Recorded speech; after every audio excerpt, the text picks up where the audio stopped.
अगर 3 मरतबा नरेंद्र मोदी इस देश के प्रधानमंत्री बने हैं, इसमें गलती भारत के मुसलमानों की नहीं है। इसमें नहीं है गलती मुसलमानों, खुल के कह रहे हैं आपसे। गलती किस गलती बोलिए या क्रेडिट जो दिया जा रहा है, करीब 50% non Muslim vote Narendra Modi को मिल रहा है, 38% मिल रहा है। तो इसमें मेरा क्या रोल है उसमें? अगर आप मेरे सर पे ताज रखना चाहे तो मैं कबूल कर लूंगा, मुझे कोई इतराज नहीं है। तो वैसे आप जाके कैंपेन कर रहे हैं इस बार? मैं तो कई बार जाके आया। तो कैसा रिस्पांस है? आपको लगता है इस बार हवा कुछ है?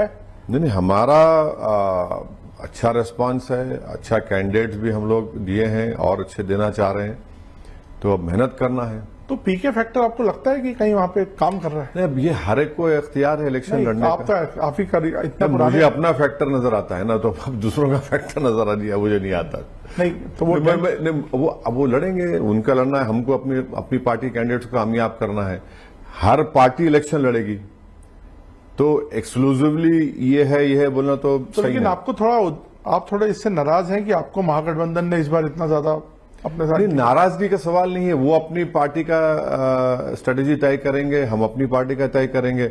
मगर जब बिहार के बड़े बड़े मौलाना लोग, स्कॉलर्स, इंटेलेक्चुअल्स, डॉक्टर्स, लॉयर, ये सब बोले कि भाई ओवैसी नहीं करना चाहते, बोले भाई कौन बोला आपको? फिर हमको याद दिलाया, परसों वाइस प्रेसिडेंट का इलेक्शन हुआ महीना भर पहले, किसको वोट दी हम? तो खामोश हो गए। अब उन्हीं को हम बोले कि आप जाके लेटर दे दीजिए। अब वही लोग बड़े अफसोस का इजहार कर रहे हैं कि भाई आप तो, आपकी नीयत सही है, अब ये लोग ऐसा कर रहे हैं। तो ये अब आपको क्यों लगता है कि ऐसा परसेप्शन बन गया कि आप बीजेपी की बी टीम की तरह काम करते हैं? नहीं, परसेप्शन नहीं है, बिल्कुल नहीं है। ये बनाना चाहते हैं लोग, मगर हम तो कई मरतबा बोले हैं और आज भी बोल रहे हैं कि अगर 3 मरतबा नरेंद्र मोदी इस देश के प्रधानमंत्री बने हैं, इसमें गलती भारत के मुसलमानों की नहीं है।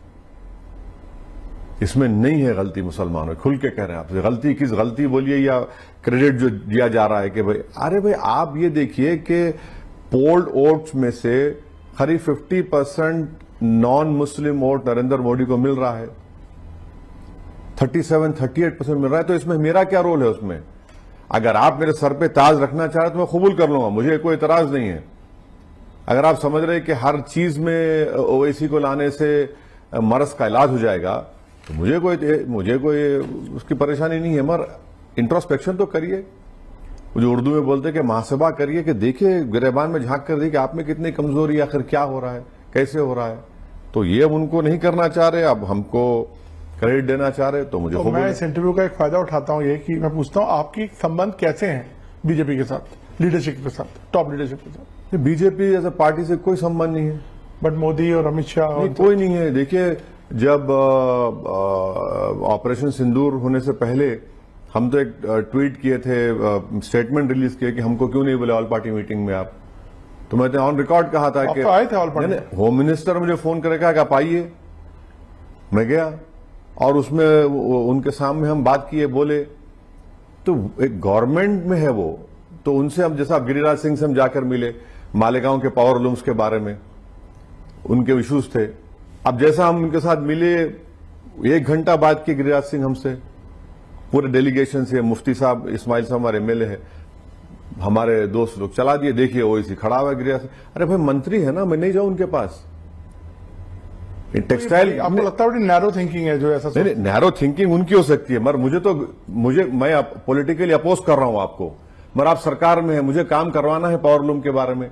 अब जैसा आज की तारीख में मालेगांव में गवर्नमेंट ऑफ महाराष्ट्र ने रूल निकाल दिया कि सबको जितना पावर कनेक्शन ऑनलाइन करो। अब वहां पर हम अपोज कर रहे हैं, सरकार से रिप्रेजेंटेशन दिए, क्योंकि जमीन बहन के नाम पे होगी और भाई पावर लूम चला रहा होगा, तो कैसे होगा? तो ये तो करना पड़ेगा। हर चीज में अगर कोई क्रिटिसाइज करेगा तो ये कह सकते हैं कि आपका रिलेशनशिप ट्रांजैक्शनल है?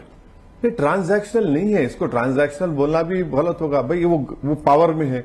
अगर मैं खड़े रहकर पूछूंगा कि भारत में अनएम्प्लॉयमेंट क्यों है, जवाब दो, आप सरकार में है। अगर मैं किरण रिजिजू से पूछूंगा कि वक्फ का एक्ट आपने क्यों मनाया, ये तो खराब है, आप पैसा खर्चना नहीं कर रहे हैं अपने बजट का, तो मेरी ड्यूटी है ना as a member of parliament. तो